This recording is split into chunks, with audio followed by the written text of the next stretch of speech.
Does that work? Did I get it? Nope, I still don't see it. Let's see. Let's see if it transfers over. There we go. Perfect. That's it? That's it. I can see it now. Okay, wonderful. Thank you for letting me know that. That's really Sure. important. Yep. Cool. So I'm going to discuss the reasons that, oh, sorry about that. Let's see, I'm going to discuss the reasons that these are so essential for recovery and offer a handout on assessing resentments. Yeah, and so now I'm having technical difficulties. There we go. Sorry about that, you guys. And then present an opportunity to go deeper with these for both you as therapist practitioner as well as for your clients.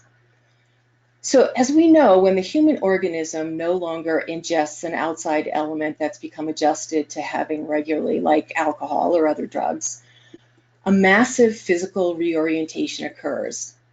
It takes a while for the fog to clear and for the complex human body to readjust to not having what it got used to taking in. So once the physical body has had a good chunk of time to reorient, there remains the process of an immense cognitive and emotional perspective shift needed to get the rest of the human system tuned up. I like the AA adage that it takes the first 5 years of sobriety to find your marbles and the next 5 years to learn how to use them. Carl Jung spoke of an emotional rearrangement in Chapter 2 of the AA Big Book. He said that old ideas, emotions, and attitudes are being let go, and a completely new set of conceptions and motives begin to dominate the thinking of AA members. This brings us right into the lap of the emotional constellation called resentments.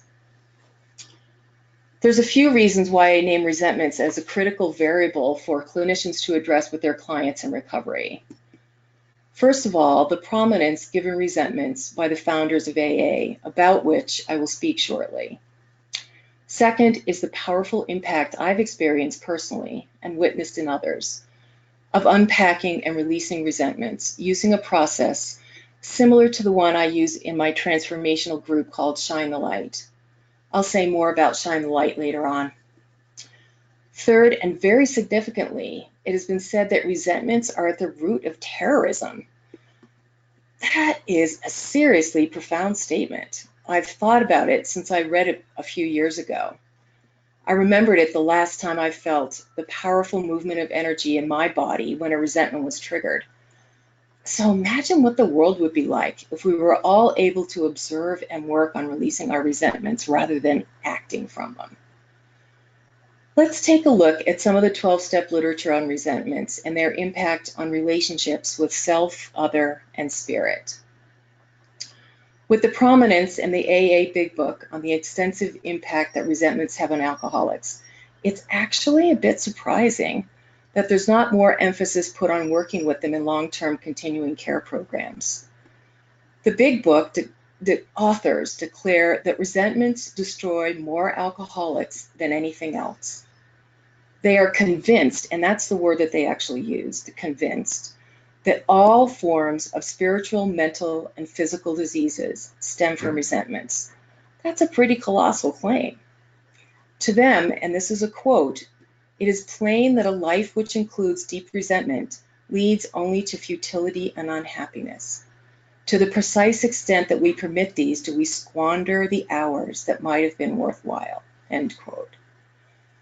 So they consider resentments infinitely grave, a poison that cuts them off from their spiritual connection, returning them to the insanity of drinking, a fatal enterprise. No wonder the AA founders made an effort to have their words jump off the pages to the reader about resentments. To this day, it's not an unusual story to hear of resentments at the heart of a relapse.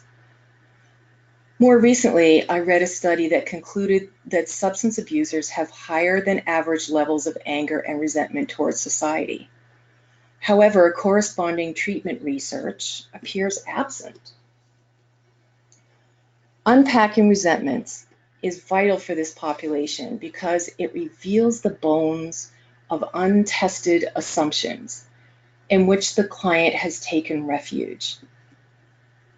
By this I mean that the person unwittingly repeats the thoughts linked to resentments over and over and over in their minds, creating fear-based states in their bodies, stemming from emotions such as anger, shame, guilt, and fear. These assumptions become strategies for disconnection or relational patterns that cause distressful separation from others. Additionally, the numerous irrational thoughts held by resentments block movement in our physical systems. So when a person releases their resentments, they have better energy flow in their body. Better energy flow means that we feel better all over, making relapse way less likely. So here's an example of how it works. When I have an altercation with my partner, let's say, before going to work in the morning and it's not resolved, I've still got some of that in me when I get to work, especially if I keep going over it in my mind on my way to work. My thoughts could go like this. She didn't listen to me or hear what I was saying because she just defended herself. She gave me that "you're a pain in the ass" look that she knows I hate, especially first thing in the morning. I am not looking forward to going home tonight and having to deal with this again. She's so unreasonable. I just ask her to respect me by cleaning up after herself. Again and again, she refuses to do it, even when I explain how important it is to me. I could just scream, I'm so frustrated. She always gets her way. I won't be disrespected like this. When I get to work, even if I've done some calming down, I'm going into my work environment with the energy of the encounter with my partner in my system. I'm still buzzing with the after effects of it. It affects everyone with whom I come in contact. If someone at work looks at me in just the right way, a way that reminds me of my morning altercation, I'm very likely to have a similar emotional reaction, which could result in some nasty words or an attitude thrown at the unsuspecting coworker. This is how resentments separate us from others. When a trigger happens and we don't catch it, we unconsciously engage in the resentment pattern and react from the pattern. Unless it's deactivated, the resentment festers and waits inside of us until the trigger activates it. Then it explodes out all over others and likely disrupts their nervous system, perhaps activating a trigger there. Who wants to be around someone who does that? Plus, the thoughts that accompany resentments grow into judgmental or self-condemning beliefs that keep us from wanting to connect with others. The human system is a network of super sensitive antennae that pick up what's happening in the environment. Even a slight emotional shift registers in each amazing network. We may not be conscious of what we're picking up, may not know what to do about it, or even understand its impact, but we are affected nonetheless. Have you ever been in a great mood and then run into someone who's down? Don't you find it's hard to maintain your really great mood when you're around them? Maybe you feel guilty that they're not feeling as good as you are, so you tone it down a bit so as not to annoy them or put them off. Or have you noticed when you're around someone in a great mood how it lifts you up? Whatever is in our system affects our current emotional state. By system, I mean body, mind, and spirit, the whole person. This includes our thoughts, our emotions, what we've eaten, what we've been doing, like what kind of TV or YouTube shows we watch, video games we play, sports, etc. What we believe, the nature of our relationships, past and present, our spiritual connection and communities. So I'm going to repeat that. Whatever is in our system affects our current emotional state. This goes for long-held grudges, beliefs we've had since childhood, and everything that's piled up since then. It's another reason self-care is so important. It's not just for ourselves. Lots of resentments built up in a person contributes to isolation. Have you ever asked someone who's isolating about their thoughts?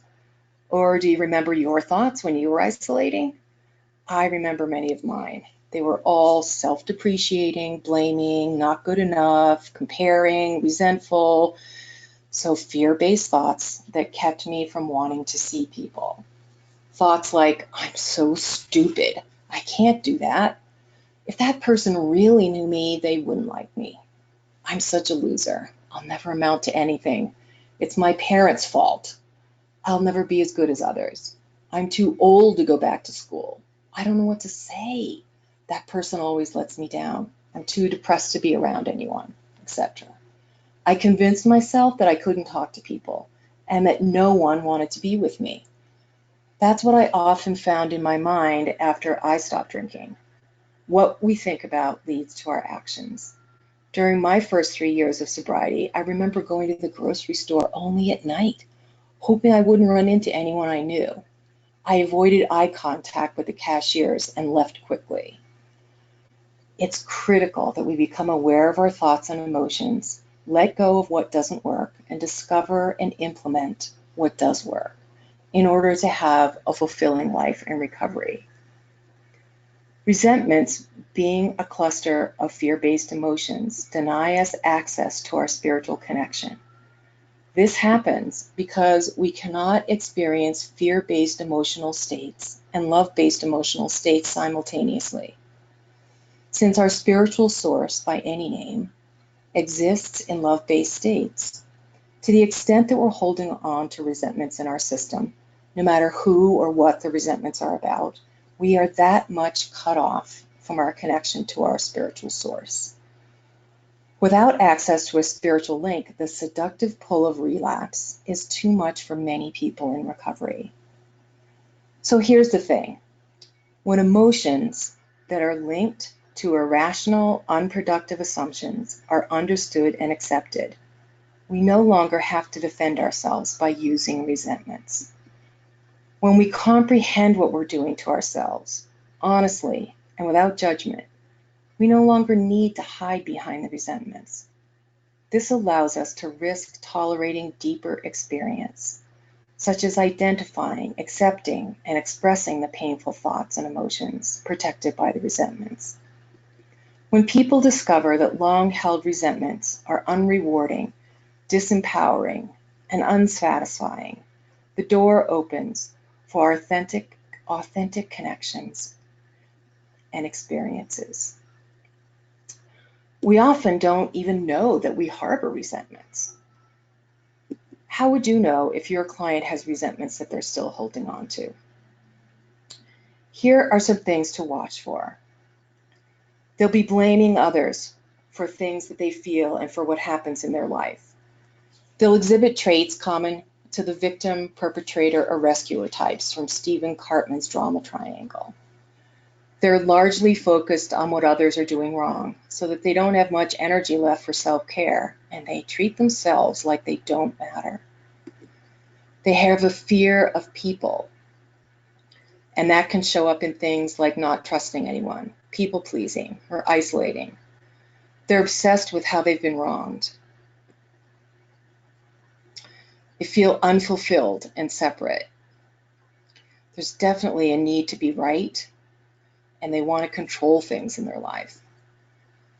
You may notice there's a sense of entitlement, feelings of inferiority or superiority. And again, blame, lots of blaming. They'll blame themselves, blame others, what happened, or the world. You can see that the list is bookended by blaming. If you work with someone who's blaming a lot, it would be a good idea to check in about resentments. So let's go to the resentment assessment and get some guidance with identifying these protective defenses.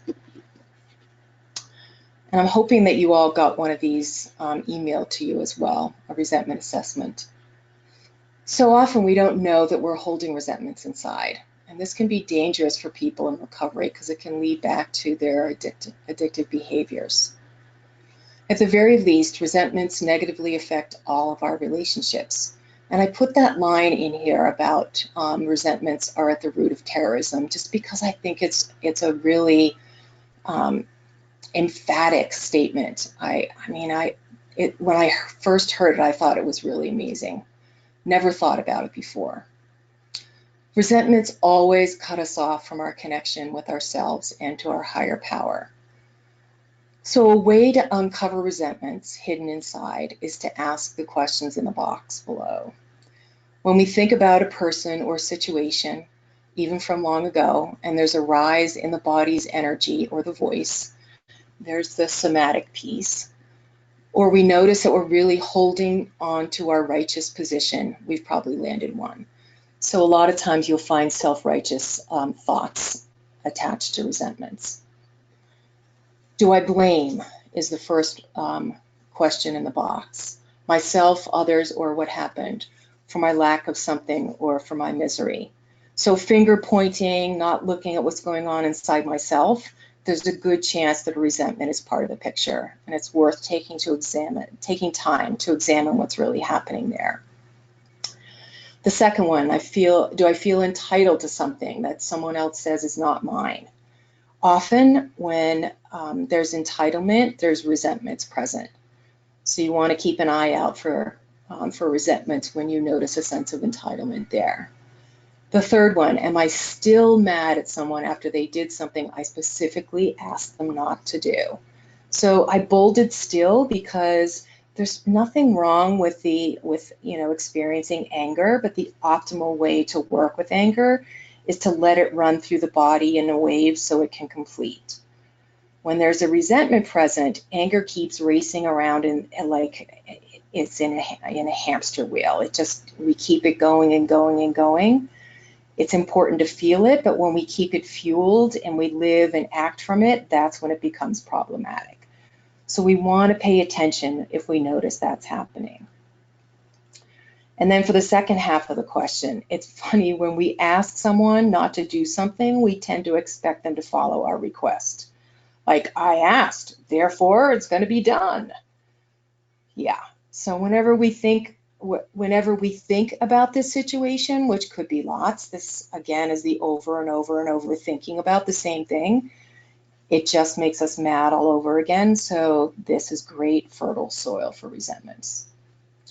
So the next one, do I feel like I've been treated unfairly by someone with power over me? Do I long for revenge or an apology, but feel powerless about getting it? So unfairness and power over are often paired with a desire for revenge or an apology, which can be the fodder for years of resentments. These often happen with those in authority, like parents or bosses. It's so beautiful to behold the freedom that's experienced when this type of resentment is dissolved. All right, the next one, do I think that a person is doing something to deliberately piss me off? Here we have assumptions or irrational thoughts. Oftentimes we don't even know if it's a deliberate action, but I've decided that it is, and you're not going to convince me otherwise. So I'm justifying, rationalizing, and holding on to it. So again, there's resentment attached in here, so it's a good place to be looking for what is actually the resentment. The next one, do I keep asking or expecting someone to do something that they've never done? Again, irrational thoughts. So what if they've never done it before? I asked, so by golly, they need to be doing it. He said he would. Again, so it's like unreasonable expectations are going on there. When there's unreasonable expectations and we keep expecting over and over again, likely there's resentments going on in there. So what we're looking for, again, is, are there resentments in there? Is there a resentment? We're just looking for the resentment. Next one, can I not let go of being mad at someone for stomping all over my self-worth? So again, here's the justification. I feel justified for being mad at someone for belittling or demeaning me, so I'm going to hold on to that forever. So there's, if someone did me wrong, there's a blaming. And what I don't realize is how much it's hurting me to keep holding on by resenting. Ever hear the saying that resentment is a poison that you pour for someone else and drink yourself? Here's a perfect example of it. Am I fuming? The next question. Am I fuming because a person who knew I'd say yes, even though they knew I didn't want to do it, asked anyway? So fuming, here's another episode of blaming. The person asked me, so I had to say yes. Isn't it interesting that it's the other person's fault for asking? Really a good chance that there's a resentment connected to that one. And then the last question, am I holding a grudge or still angry about a situation from long ago? So grudge is really just another word for resentment. There's feelings of anger because someone felt hurt, shamed, afraid, guilty, and or sad, and just really can't let themselves go there. So this kind of a grudge can go on for years and even for generations. So resentments are kept alive in a cycle. I'm on the paragraph below the box now. An interaction flares up, the emotion of anger, usually mixed with other fear-based emotions like shame or guilt or a sense of unfairness, which then fuels specific thoughts, like we talked about up here, the justification and rationalizations. And those thoughts reignite the emotions and the wheel keeps turning. So it's this constant cycle. And then the question that I've got in here is, what are the thoughts that you have when you are feeling resentful? Resentments serve as a protective shield, keeping us from feeling the emotions underneath them, which we often consider painful or scary. When we begin naming and feeling those emotions, we can release our grip on the shield, breathe more easily, and feel better all over. If you're ready to release your resentments in a transformational group process, have more serenity and joy, you're welcome to contact me. So serenity and joy is actually what happens when we're able to let go of resentments. It's so awesome to have that happen. So I just want to add one little piece here. The reason that we hang on to the shield, to the resentments, is because of an irrational assumption. I think that if I grasp the shield, then I won't get hurt. I won't feel the pain and no one can take away my power. So it's a common human thing to not want to feel the pain. There's nothing wrong with that.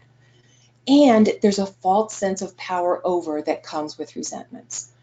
If I feel like there's been unfairness, there's a sense of power in the justification for my feelings and desire for revenge. There's the same sense of false power with blaming. The reality is, however, if I use this resentment shield to defend myself, here's what really happens. I don't release the pain, and I continue to hurt.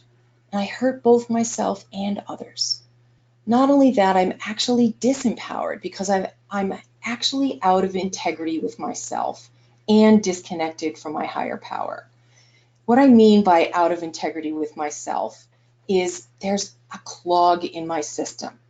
When there's a clog in the system, just like when there's a clog in a water pipe, the flow can't happen as it was designed to.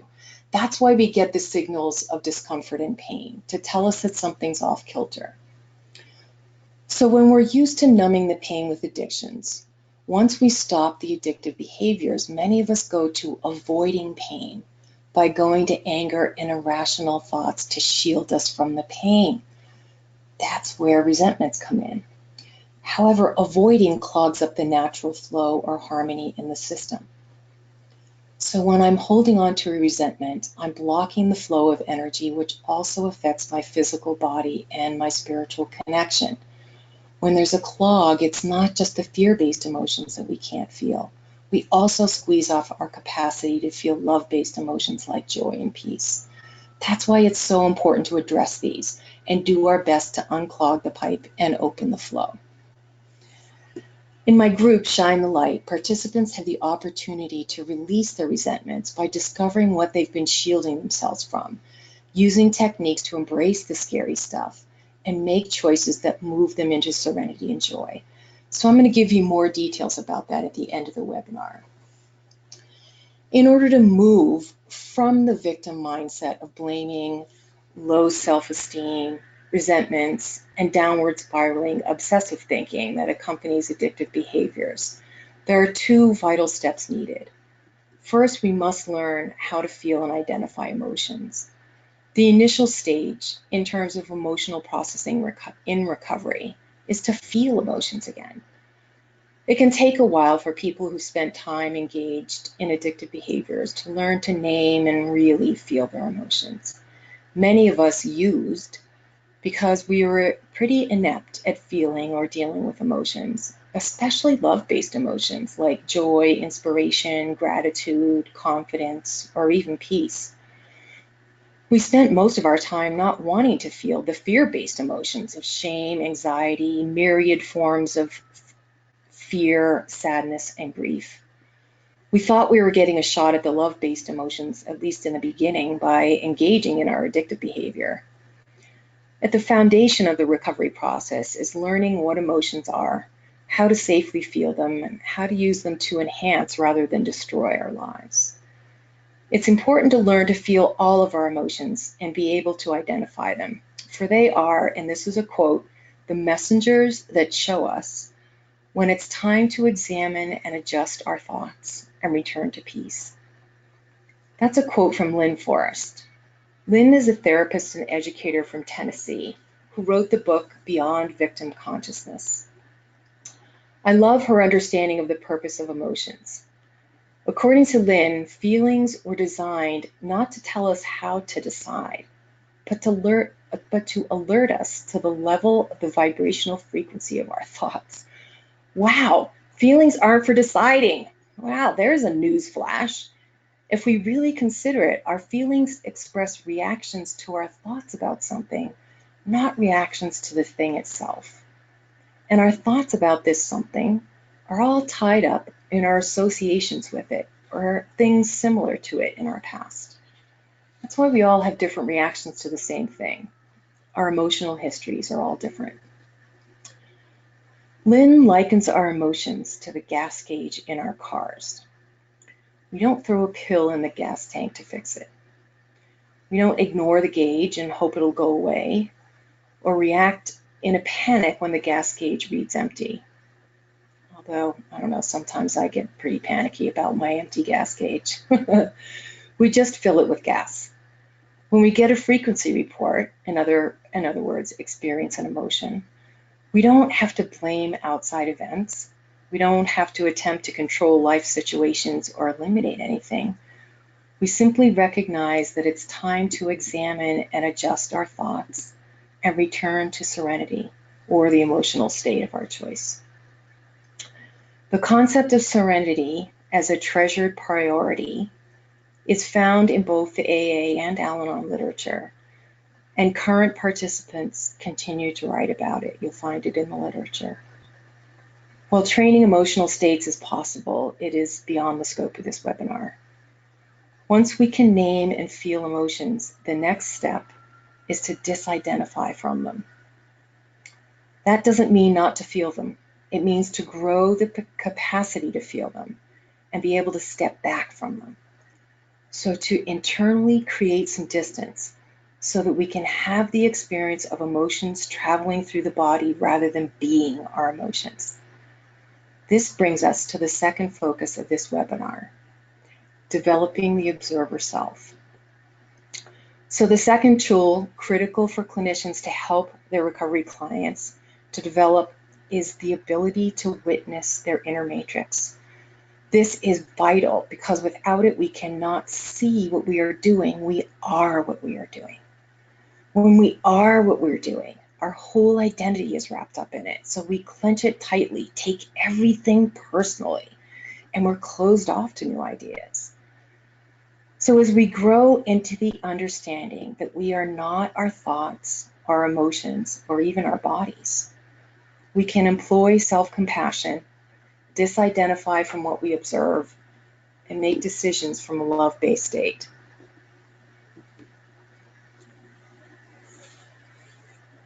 Each of these are essential for the recovery process because of their role in a person's ability to rewire their emotional ties from the comfort of using as a coping skill to new, adaptive, sustainable behaviors.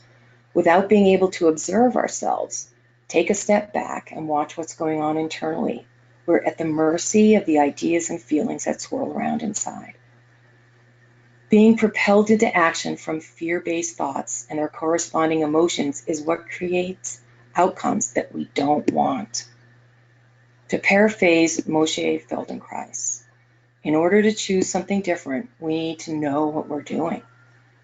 When we're able to create a few moments of internal silence, just like the AA pause slogan indicates, and think, as another AA slogan goes, rather than react, we create space for possibility.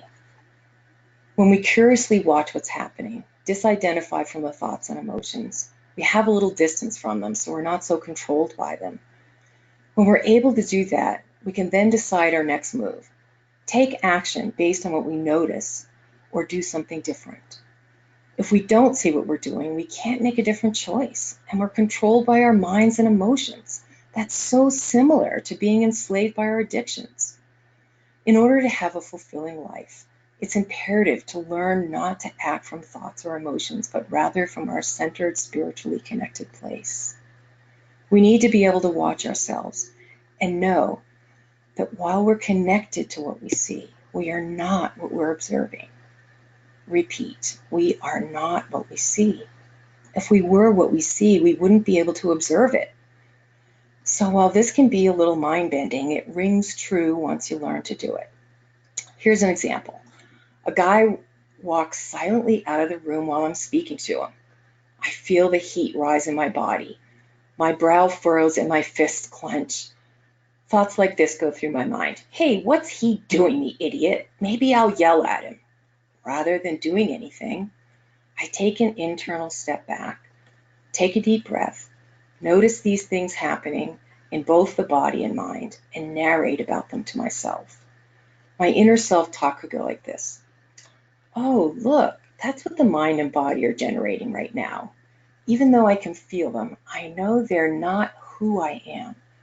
Instead of yelling, I'm going to take another breath and focus on being at peace, because peace is more important to me than being right. There are several ways to develop this ability. The Shine a Light group that I facilitate cultivates this observer self, giving the participants an opportunity to learn to be totally honest with themselves, without judgment, reaching into new places with curiosity in a safe environment. It is one thing to say to someone, just watch yourself. It's quite another to consciously be with oneself in a spiritually and somatically connected way, and repeat a specific recipe that allows detachment with love. As each person becomes immersed in the process in the Shine a Light group, they grow their capacity to observe their thoughts, emotions, and behaviors and reactions. The group sharing helps them know that they're not alone, and they learn somatic techniques for remembering and resourcing. Somatic or body-based techniques add a layer of effectiveness that accelerates transformation. Let me give this to you straight. We've been unwittingly lied to about how to change behaviors.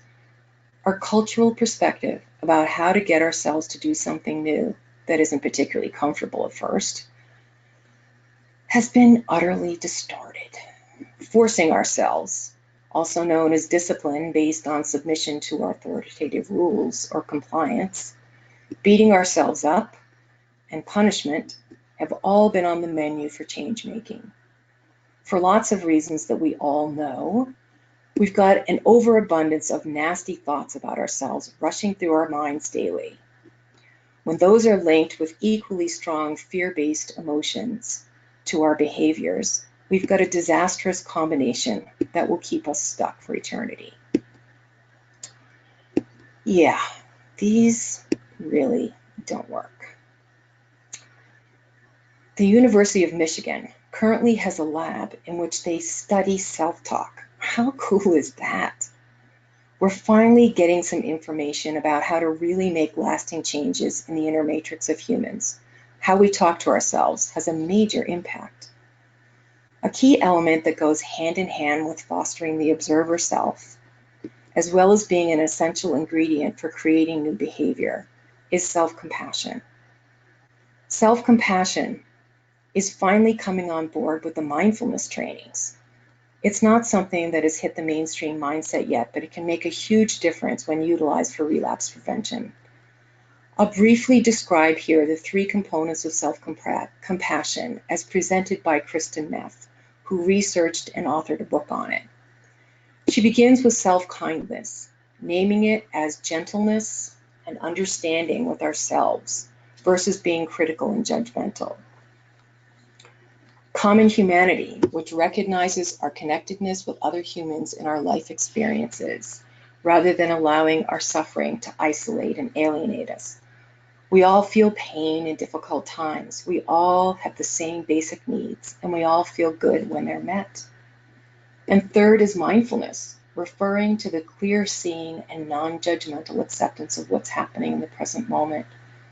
She speaks of noticing our pain without exaggerating it or diminishing it.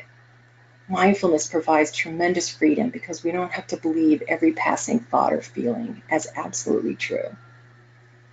So to recap, it's critical that we help our clients in recovery learn to feel their feelings so they can name and accept them. This goes for everyone, actually, not only those in recovery. As Kristin Neff says, we can't heal what we can't feel. As we live in a culture that doesn't value, teach, or model appropriate emotional expression, often people don't even know that they're holding resentments, nor do they have any idea how resentments separate them from themselves, other humans, and their higher power. As helpers, we can use the resentment assessment and help them identify where they may be shielding themselves from deeper, more painful emotions that need to be acknowledged and expressed. Once they're able to let the emotions run their course, disidentify from them, and get back to a centered place in a love-based state, then clear decisions can be made and actions taken. When people can observe their thoughts, emotions, and behaviors and treat themselves with compassion, they can move into creating a life that feels extraordinary from the inside out. Then there's no need to reach for a substitute if they've got a hold on the real thing. A prerequisite for guiding clients into and out of this windy pathway is to have done it yourself. For how will you recognize the signs along the trail and know how to navigate the places of the deep if you haven't been there? How will you know your way around the swamps and forests if you haven't traveled there before? It makes all the difference when you've made the journey yourself. So for that reason, I offer a group for those who work with others. While it may seem simple to delve into the land of resentments, when you haven't been there yourself and experienced letting them go, you're actually not adequately prepared to help others release theirs. So a little bit more about my Shine a Light group. It's a gender-specific therapeutic group infused with body awareness in conjunction with a process that unpacks resentments. It's based on step 4 in the AA Big Book. It uncovers unconscious, automatic patterns that underpin distressful self-talk, particularly what emerges under addictions and trauma. This is accomplished primarily through a specific writing process done in the group and in between meetings. Curiosity, self-compassion, and acceptance are deeply interwoven throughout the process. Alternative perspectives arise, supporting movement toward being a person of dignity and grace. Somatic awareness and self-care techniques are offered. At the outset, we'll consider each person's experience with the divine and how to use that relationship while doing the writing process. Handouts are included. So registration is currently open. I have a group for therapists and practitioners that I'm registering people for. And I would love to hear from any of you that have attended this webinar. I'd be delighted to hear from you. Here is my contact information. I'm also registering people for a group for clients or people who are not therapists or practitioners. I am totally delighted that you could be with us here today. Thank you so much for having me. Thank you, Gretchen. Really appreciate your time today. Rebecca Smith is asking, is this workshop a virtual workshop or is it in person? It's an in-person workshop. Okay. And if folks want to ask additional questions about the workshop, they can just reach out to you based on the contact information you have there. Yes. Are the slides going to be available to anybody who's interested in learning more about the nature of the topic? Will you make those available to folks? Yes. Okay, they can reach out to Gretchen. You can reach out to Gretchen directly if you wanted to access her slide presentation. I don't see any specific questions that are coming in. I want to thank everyone for their time today, and especially you, Gretchen, for the time and preparation. Again, my apologies to Gretchen and the rest of the audience for the delay in starting our webinar. We will have the webinar available to folks if they'd like to have access to it. And then you should be receiving, after this webinar completes, a survey that you'll need to complete. Once that's completed, then you should receive your certificate of completion by Friday. And our next webinar is going to be on spirituality by Mike Lewis, our spiritual advisor, who will be talking about the different levels of spirituality and engagement as it relates to recovery. So if there are no other questions, I just want to again thank you, Gretchen, for your time and for all of you that participated today. Thank you so much. Thank you, Gina. Have a great day. You too.